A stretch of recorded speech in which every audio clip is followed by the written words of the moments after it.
Okay, we first tonight have a public meeting, so we will open this session up here first for a public hearing on new business. This is the governing authority of Walker County, Georgia proposes to amend Chapter 6 in the County Code of Ordinance relating to the possession and sales and distribution of alcohol beverages. O-0418 amends language to affect the sales of alcohol on Sunday, adjust the license procedure, and revise the Alcohol Beverage Commission.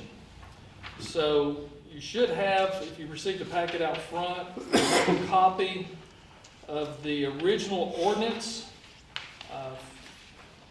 No, this is the one, yeah, it's the, I guess, Matt, this is the original ordinance with some amendments basically lined through it so people can see what the original ordinance was, what we're looking and proposing to do. But we've come to this time to allow for any public comment. We have advertised that we are having two public hearings on this. The first one being tonight, December 13th. We'll have our second one. And our next meeting will be December the 27th here at 6 o'clock in the Annex 3 building. So at this time, if anyone would like to come up to the podium and address this meeting, anything to do with this ordinance, anything else that's on our other agenda, we'll get to in a few minutes, or any other public comment. So this session is strictly for any public comment on this ordinance. Have anybody? Okay. We did send out letters to all the existing alcohol permit holders.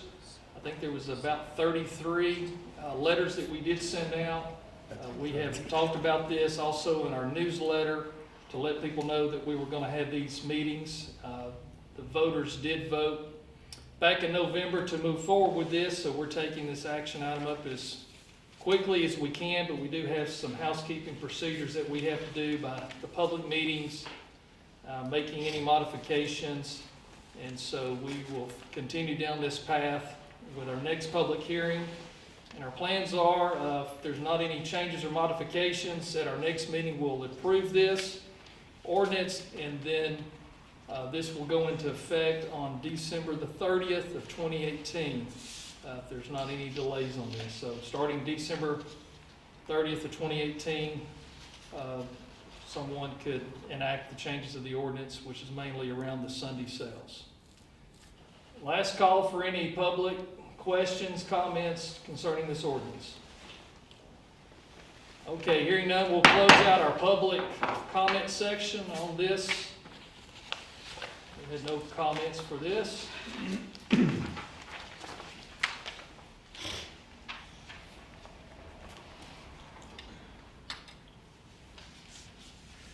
Okay, we'll open up our public meeting for our regular scheduled meeting at 6:05 on Thursday, December 13th. We've already had our pledge and invocation. We do have our minutes from our prior meeting. We had a public hearing on December the 29th for zoning, and also our regular scheduled meeting on December the 29th. So that information was in the packets. Does anyone see any corrections or have any comments on these minutes before we sign them into the record? Hearing none, we'll move these into the record. Then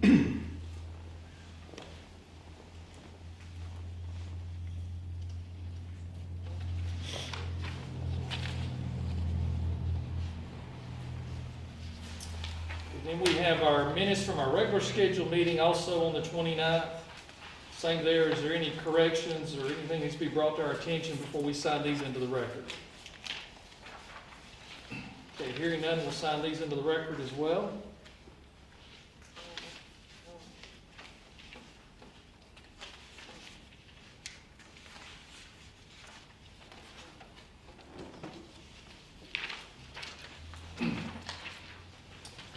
Okay.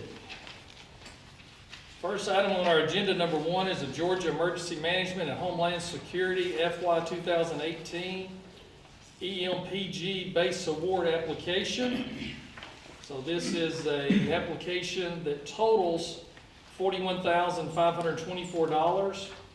This does require a 50% match of that amount, so that breaks out to $20,627.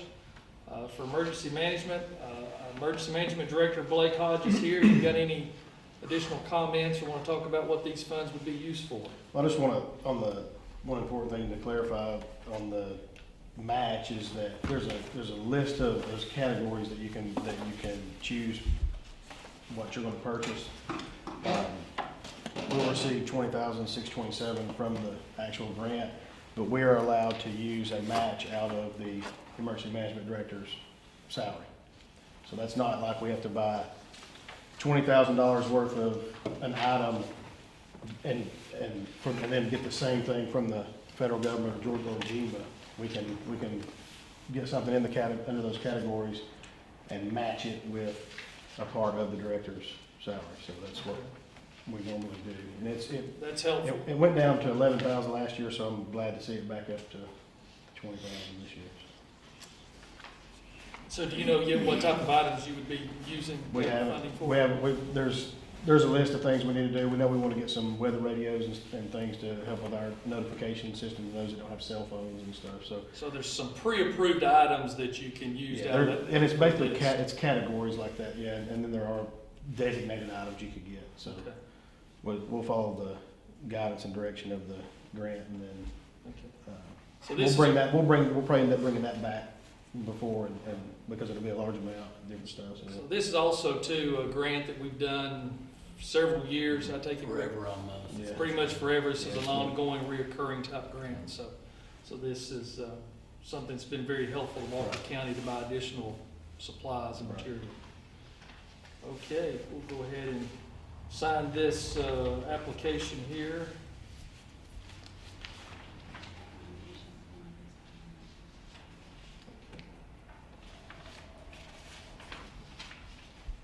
We did not make a copy of this entire packet. It's pretty long and it's just an application applying for this, but we do have this made available on our website, the complete packet, because tonight I think it's about 80 plus pages, and so we didn't want to waste the paper not knowing how many would be here, but most all of these grants are pretty detailed, but you can pull that up on the website. Okay, this one here, if you'll pass that down, the Blake Hodge will need to sign that one there.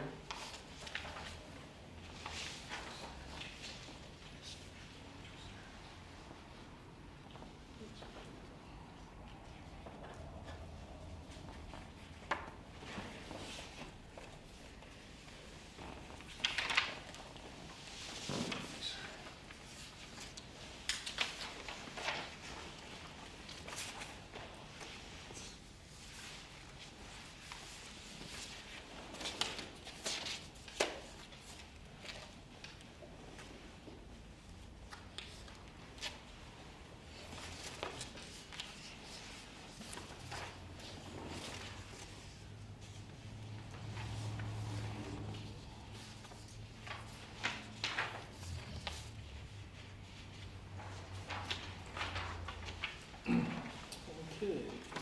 Next item on our agenda is the Georgia Public Defense Council, Georgia Indigent Defense Service Agreement.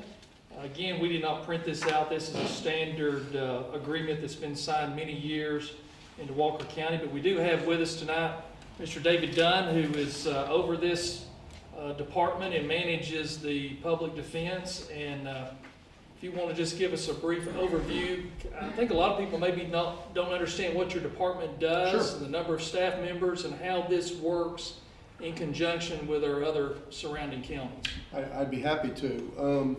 The Public Defender's Office is responsible for representing people who are charged with criminal offenses in the Superior Court and the Juvenile Court, who are unable to afford to pay for an attorney to represent them. The United States Constitution, as well as the Constitution of the state of Georgia, both require, they mandate that in those instances that the government is responsible for providing counsel for those individuals. The notion is that people don't get an advantage in litigating against the government just because they're wealthy, just because they have assets. In 2003, the Georgia General Assembly passed what's generally known as the Indigent Defense Act, and it created the Georgia Public Defender Council, which went into operation on January 1, 2005, representing people. So for the last almost 14 years, our office has been handling that responsibility here in the 4 counties of the Lookout Mountain Judicial Circuit. I was appointed as the director of the local office, what we call the Circuit Public Defender. I was appointed to that job in July of 2004 and began the program at the time we started in 2005. And I've been the director of the program locally ever since. I've also worked on many issues and aspects of indigent defense on a statewide level during that time. I was recently reappointed by the local board to another 4-year term. So the current 4-year term that I'm serving, if I make it that long, will end in 2022. I may well retire before we get to that point, but that's yet to be determined. We have 18 people in our office. There are 10 attorneys plus myself.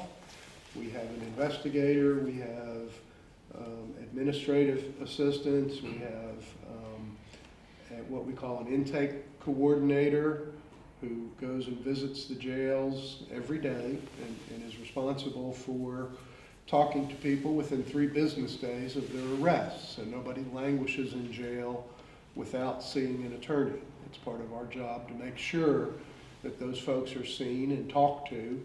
Not all of them want our services, but we at least give them the opportunity. I also have a woman who doubles as an administrative help in the office and a social worker. She helps us coordinate getting rehabilitation services, other social services for the clients who come through our office. That's been a huge cost-saving factor that we're working on and we'll probably try to develop more as the future comes along.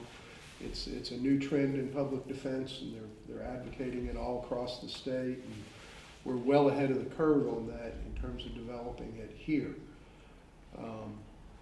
We handle a large number of cases. I have 3 attorneys who are stationed in Walker County full-time.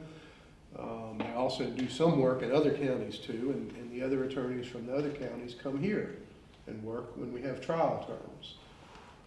So I have a staff of lawyers who I would say are second to none in the state of Georgia anywhere, public offices or private law firms. I have a great staff and they work well and work very hard, and they provide excellent criminal defense to our clients. I take cases too. I don't just man a desk. I actually go into court. I think as Commissioner Whitfield will attest, this courtroom, when we opened up, I got to try the very first case here when we did it last spring when I tried a murder case here. So I actually try cases along with my staff as well. Our budget is about a little over half paid by the counties and about the rest paid by the state. We have personnel who are funded by the counties who are considered as state employees because the counties provide reimbursement to the state for the cost of those employees. It's kind of an unusual hybrid arrangement, but it works very well. All 4 counties in the circuit contribute to that cost.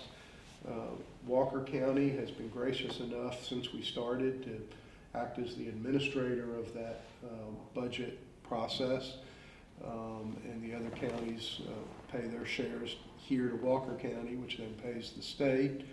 And each year we negotiate a budget and an annual contract that adopts that budget that reflects the agreement for the upcoming year. I'm proud to say that I've never gone over my budget any year that we've had. In fact, a number of years, including last year, I was able to return some money back to the counties. If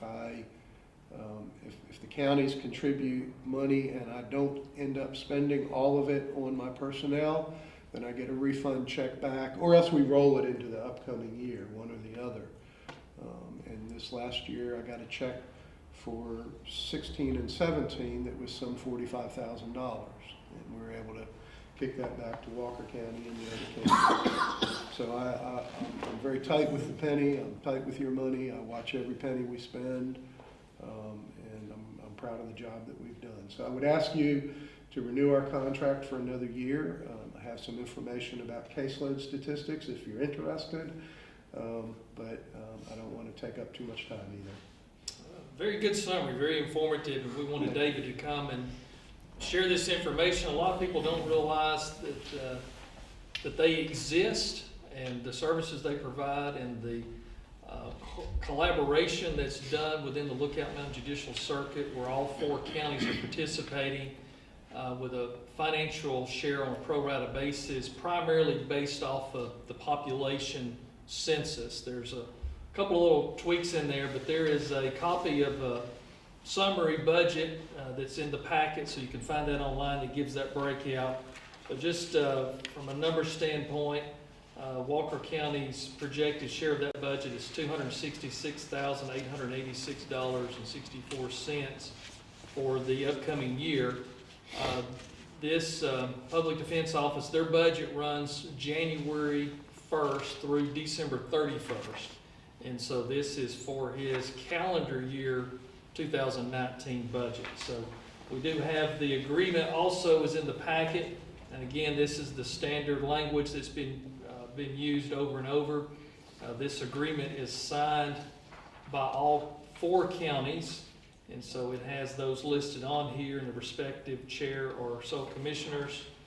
And then I think you have a master original copy that you're going to need us to sign tonight. Right here. Okay, so we'll execute that, and then we'll have our signed copy here for our record. So is there any additional questions or comments or anything for David on this? I would note on the budget, I don't think I pointed this out to you last time, but I have been able to work things so that the salaries being paid by the state are the more expensive salaries on my budget, and trying to save the counties a little bit there. Okay, any questions or comments on this? I would just say thank you on behalf of the citizens and your local government team here. Thank you and your team for what you do. You've got a fantastic reputation, and every time anyone refers to your team here, it's always positive, and we thank you very much for that. It's great to hear. Well, you're welcome, but thank you. One of the reasons why we have I think the best office in the state, but at least one of the best offices in the state, is that we've had a high level of local support ever since the very beginning, and that we could not have done it without that. Yes, sir. We had quite a big transition earlier this year when David's office here in Walker County was disturbed and had to be closed when we had the failure of the building on the corner of Main Street. Very suddenly and without warning. Yes, so none of us had any warning of that. So we all had to come together and figure out how we were going to make that work. So he was able to take some of his staff members and temporarily put them in different places in other counties and probably here in Walker County, and then we all collaborated on the renovation of half of this building. And part of that was to accommodate office space for the Public Defender's Office. And so they are now a part of this wing of this building that's been renovated on the inside. So it ended up, I think, working out better in the long run, got newly renovated space, and got probably a little more square footage. We're envied by other public defenders' offices now. So that's one of those things that we got all that knocked out in about 30 days, and it was a great pleasure to see that we got it done, because there was a very important murder trial, as you referenced to, that was to be held in this courtroom that Monday. And we finished the final touches of putting the carpet down in this room that Sunday. And so we were down to the wire, and it was everybody working together to make that happen. Parenthetically, I might note that I won that case. That is very true. All right, we'll go ahead and sign this agreement here. I'll certainly second what David said, Commissioner, about the outstanding quality of the attorneys in the office. Having worked there for over a year before coming on here, I can say it was one of the best professional experiences that I had. And I think that the training that is done by the Public Defender Council is top-notch training for young attorneys and for even experienced attorneys who may have not tried cases. So. I've had a hand in that, in developing that, and we have one of the best programs anywhere in the country, or will when we're through.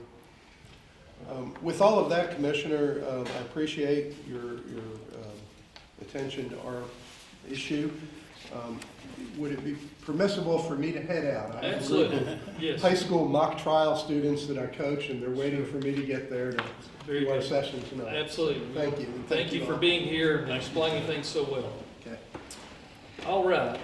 Item number 3 on our agenda, we have approval of purchase order number 2019-212 for to a vendor CDW Government Inc. for technical services for our Google G Suite user license. There's a copy of this also online. This purchase order is for $37,440. And this is for 320 user license to the Google G Suites. And a little background on this. First of all, any unusual or capital purchases or anything new that we do over $15,000, we bring that to this meeting for public disclosure and to answer any questions or take comments. This is something new that we're doing. Historically, Walker County has tried to manage their own Microsoft Exchange email server and utilizing the Microsoft suites of applications. Historically, it's been very trying and very bumpy for Walker County to manage that because, as you know, there's a lot of issues with spam and malware, and you're constantly dealing with updates and server issues and failures. And I was watching a training video not long ago, and they said if you have a server, it's going to fail. It's just a matter of knowing when. The hard drives will all fail. And so we've had some issues over the first couple of years I've been in office with keeping that system up and going, and it's a very critical infrastructure. But we're in a situation where we've got a couple of IT people trying to manage that and constantly adding the security fixes and the security patches. You end up with downtime. You're actually trying to fend off worldwide global threats that all governments and all private entities are dealing with. And it's a really overwhelming task that we have struggled like most other companies. Google has a very high-end, very secure platform called their G Suites that is a paid service that gives us a lot of back-end extra security as well as reporting and controlling of our data, and also gives us better tools to work with for searching our database for open records requests and those type of things. One of the good things about Google is it's all cloud-based, and we have unlimited file storage, and you can file or store files up to I think 5 gigabytes per file. No, excuse me, 5 terabytes per file. It's 5 terabytes per file. And so each individual user has that flexibility on a per user level. And the biggest thing too for us is it's all backed up in the cloud. We were in a situation that if our server went down, then we're trying to restore backup. And with Google, they have multiple data centers. They're 24/7, 365. And there's no way that we could effectively do that on our own with multiple data centers open 24/7. So when you do the math on this, this breaks out to $9.75 per user per month to take all that responsibility away, to give us the full suite of all of their applications, all the data storage, 24/7, 365 support, and gives us a real solid, secure platform, and gives us not only secure data, but encrypted data in multiple data centers that's replicated. And so we're sitting here trying to run and manage one server. They're replicating this and encrypting it on multiple servers. It also gives more flexibility that our staff members can access their data remotely or on different types of devices. So it's a real step up. We did have this in our budget for this year. We did budget for this, and so we went ahead and implemented this. But since this is something new and different, we wanted to bring this to you publicly and see if there's any questions or comments on this. All right, hearing none, we'll go ahead and approve this and sign this purchase order.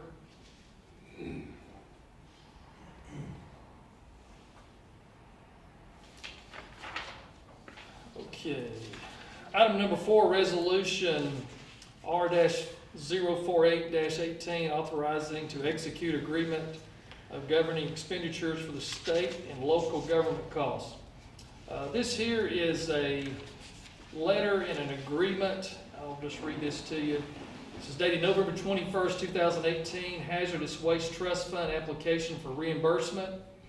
HSI number 10859, Walker County, Marble-Top Road, Municipal Solid Waste Landfill. Dear Mr. Whitfield, the letter is in response to your request for reimbursement from the Hazardous Waste Trust Fund for costs spent investigating and cleaning up your landfill. Our review shows that you have $78,279.15 in eligible cost. In order for you to receive these funds, please return the following items to the EPD within 30 days from the date of this letter. Our signed and certified copies of resolutions authorizing the chairman to execute the contract. You may use the attached model resolution as a draft or your own. 3 signed and attested originals of the contract agreement governing expenditures, state and local government costs. Once the EPD receives both items back in proper form, we will execute the contract and return the original. So what we have here is the actual agreement for them to reimburse this. So Payne Gillies with us tonight. Payne, you want to join us at the table now? We've got an extra seat, and I'm going to let him give y'all a little more background in detail about the work and effort and timelines and things about this and how this was brought to our attention. So, Payne? Okay, thank you, Commissioner. This is part of a trust fund that the state has established for hazardous waste sites, or sites classified as hazardous waste. We've had a few, releases of metals and such, and that got us into this program. And this program is to help monitor and to clean up sites like this. This was, I guess the original application went in probably around 2009 or so. And after 2010, the applications just stopped. So we went in and looked at our expenses over the years for the long-term monitoring and the assessment of contamination at the site. And we were able to gather that information together and then submit it to the state's Hazardous Waste Trust Fund program, and they reimbursed us for a good portion of the application. So I think you went all the way back and found documents and expenditures, what, to 2010. 2010. That's right. So you had to go through a lot of files, digging through documents, probably bugging Greg to death for information. That's right. And scratching for data. So it was a real team effort. Yeah. So Payne spent a lot of time going in and researching this and going over and above the daily duties of responsibilities to gather this information, to get this funding that's sitting out there that if you don't apply for it, you don't get it. So we've got several $1,000s here that we can get, and we appreciate the team effort and Payne's leadership to get these dollars and bring these back. So any of these type of things where we can get grants like we've been doing recently, getting these reimbursements and things, that helps us hold down the property taxes because we're finding other revenue streams so we can operate government as efficiently as possible and not put that burden of cost to run the day-to-day operation back on the local homeowners. So we have this agreement. Again, this is all on the website. It's a lot of additional legalese. Is there any questions on this? Comments? Okay, we'll go ahead and sign these documentations here. And we'll be filing this application every year going forward. Test that.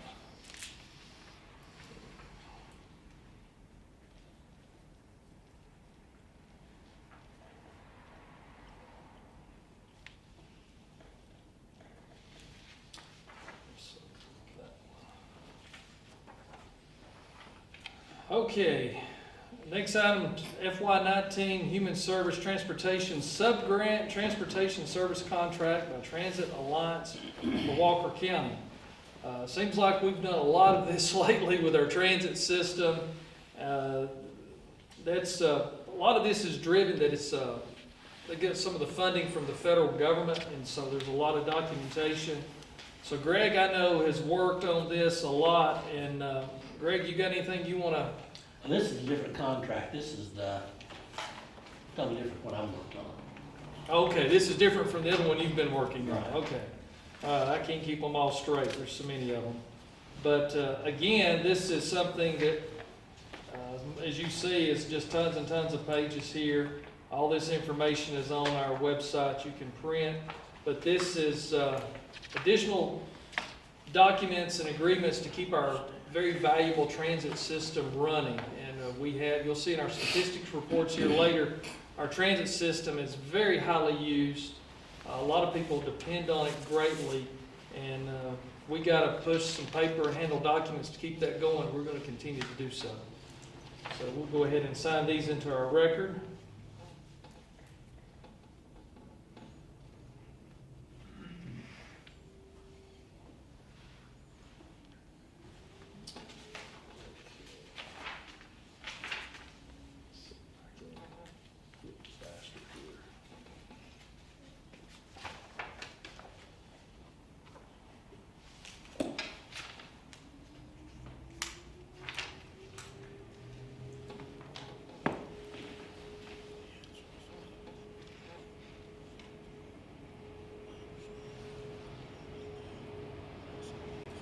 This one needs to be witnessed.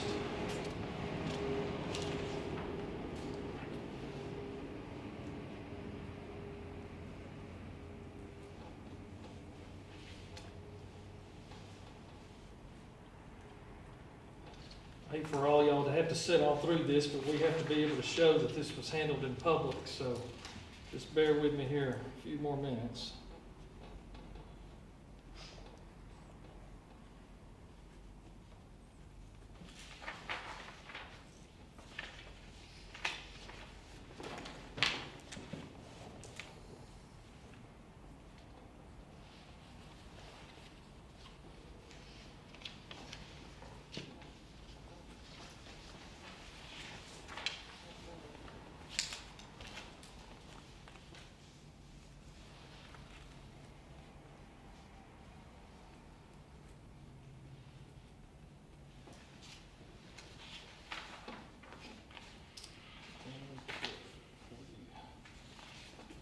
That's the end of that.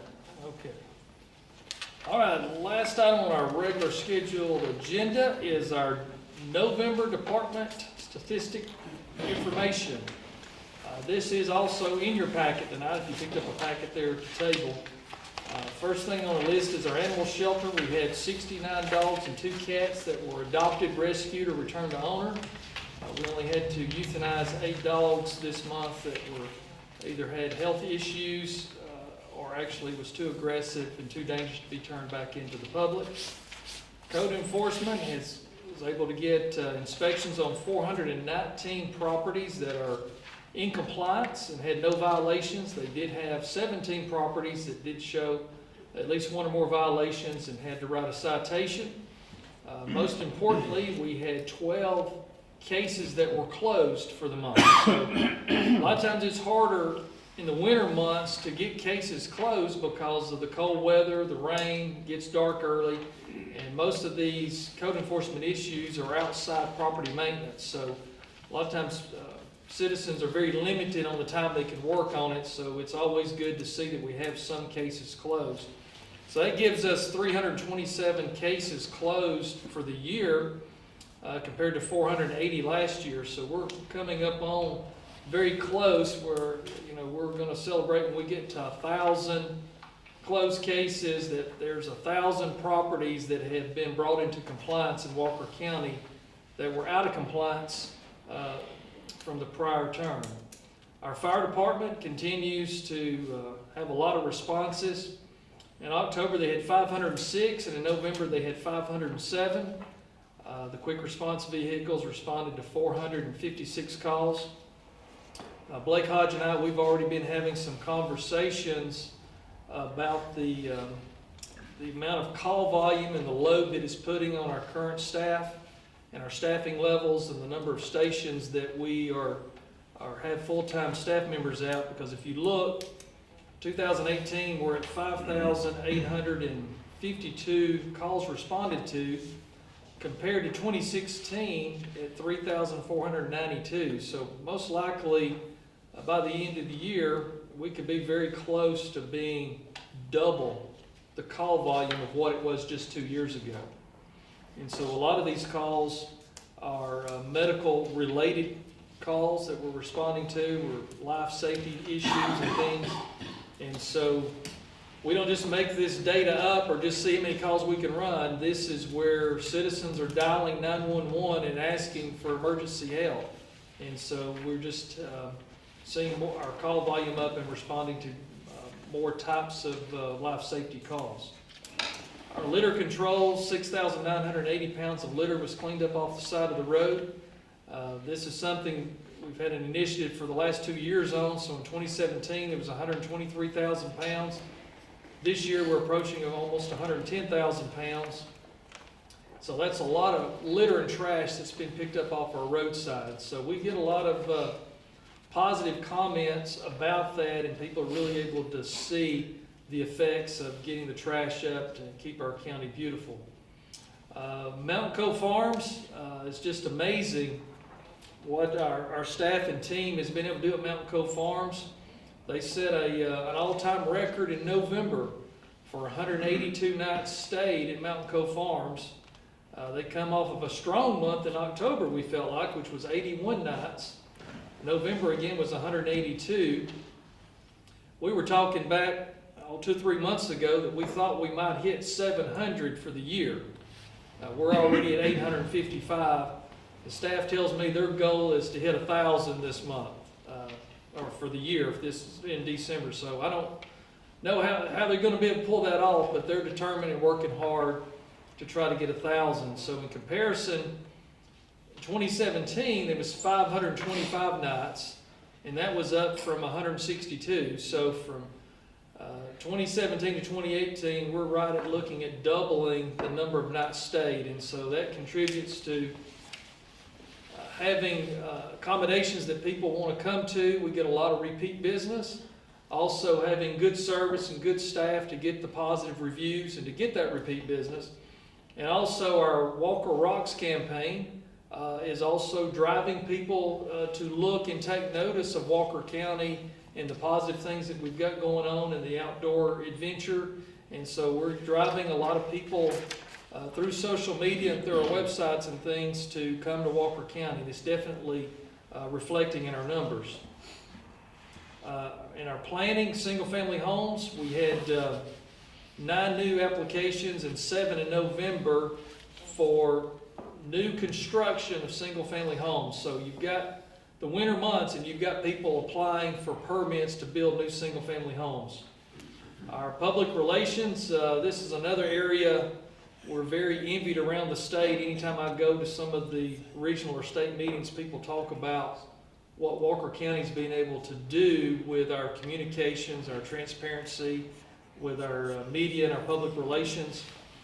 We had 40 documented media impression stories in the month of November. We added 73 additional new Facebook followers to our database, and Joe was able to post 46 unique Facebook posts. Folks, that's a lot of information and a lot of positive things going on in Walker County. And so it's not all driven of things that's going on at the Commissioner's office. We try to promote and talk about and bring attention to all things positive in Walker County. And so that's a lot of posts that's going out. It takes a lot of effort and collaboration with a lot of our partners to get that information. We continue to show very strong months of our people viewing our website, almost 26,000 visitors in the month of November. Our newsletter subscribers continues to increase every month. We had 55 new subscribers in October and 86 in November. So if you're not receiving our e-newsletter, you can go to the website and a screen pop will come up and you can enter in your name and email address and be able to get that email once a month. It's usually about a 3 to 5 minute read, and it's just a recap of what's going on in the last typically 30 days or so from the last one to give you a good summary recap in case you've missed something. Joe does a great job with those. Our patching truck plus some weather delays, our patching numbers are down, but we do have a lot of focus on our road infrastructure. We do have a lot of roads that are crumbling. We successfully, I got a text here a while ago, we've been working for several months and reporting about the paving project on Diamond Circle on the north side of Lafayette. That project was finished today. The paving companies have been able to get in there the last 3 afternoons with the warmer weather, and they've been able to get that knocked out, and our road superintendent texted me right before this meeting started and indicated that that project is finished. So that's our second successful project out of our T-Splosh. We will be publishing a list in January of what our projects are going to be for 2019. So we'll have more funding, more roads in need of repair or upgrades with paving. So we'll be getting that information out, and then also on those roads we're going to put road signs up that indicate those roads so the local people will know that that road is on the T-Splosh list, and we'll be getting those roads paved in 2019. Also, we talked about our transit. In October, there was 1,949 transit trips made. In November, there was 1,860. So we're always bumping right around 2,000 transit rides per month. That gives us 19,710 for the year. So this shows that there's a lot going on in Walker County and that we've got a lot of great staff members making this happen. Any question or comment about this report? Quick. Yes. On Mount Coast Farms, we show how many nights was booked. It'd be nice to know how many nights were available to be booked. Yeah. Then that gives us a better picture of what's going on. Yeah, we could figure that number up, but just kind of a snapshot for conversation. There's 7 cabins and there's 1 house. So you've got 8 venues, 7 days a week, 365 days a year. Well, but are you counting the camping area too? No, this is just the cabins and the Just house. the cabins in the house. Yeah. So it's we still have capacity when you do the math, obviously, but a lot of times the cabins are pretty well rented. Sometimes people will come in on Thursday, but most of them it's a Friday, Saturday night stay, typically. So a lot of times the cabins are available through the week. But a lot of weekends, it's full house. Everything's full, most weekends. Commissioner, if I may, I want Sure. to just thank all of our partners on Walker Rocks, which means all of the residents of the county. And I want to congratulate all of us, I guess, that we did receive an award last week. It came from the Historic High Country Travel Association. It's kind of the prominent traveling organization in the state, and Walker Rocks was given an award of excellence for the best marketing campaign for 2018 in the state of Georgia. And that comes from the residents that are sharing the Facebook site and having people to get on there. That's what we might do to kind of get this thing started only is a beginning. It'll never be successful without the folks that have gone to the page and promoted it, shared it out there.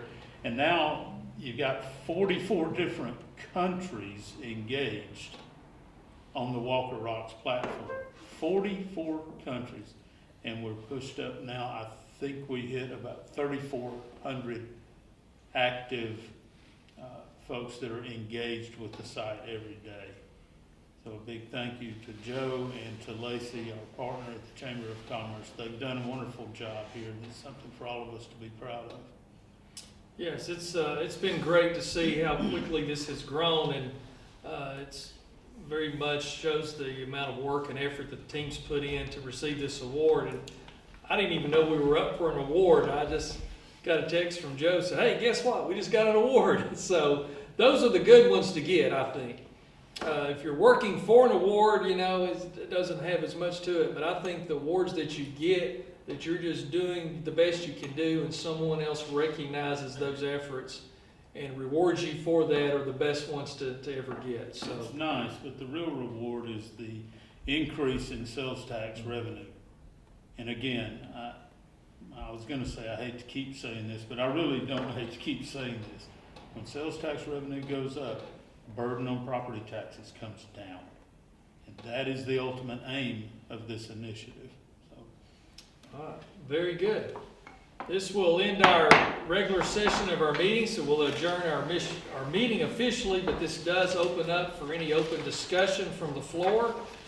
As always, we have our podium here. We ask you to come up to the podium to speak, and due to requests from regular attenders, we have been asking everyone to limit their comments to about 5 minutes, and also to stay on topic of anything to do with Walker County as a county or as a local government, and let's try to stay focused and stay away from national issues or things of that nature. So does anyone tonight want to come and address this body publicly? All right, last call, anyone? Okay, well, very good. We appreciate all of y'all being here. I know it's a big commitment to show up and be a part of these meetings, but we do appreciate you being here. And our next meeting will be held right here December the 27th on 2018, right after Christmas. So look forward to seeing you back here, and hope everyone has a Merry Christmas and a safe travel home. Thank you. Merry Christmas, guys. Thank you all.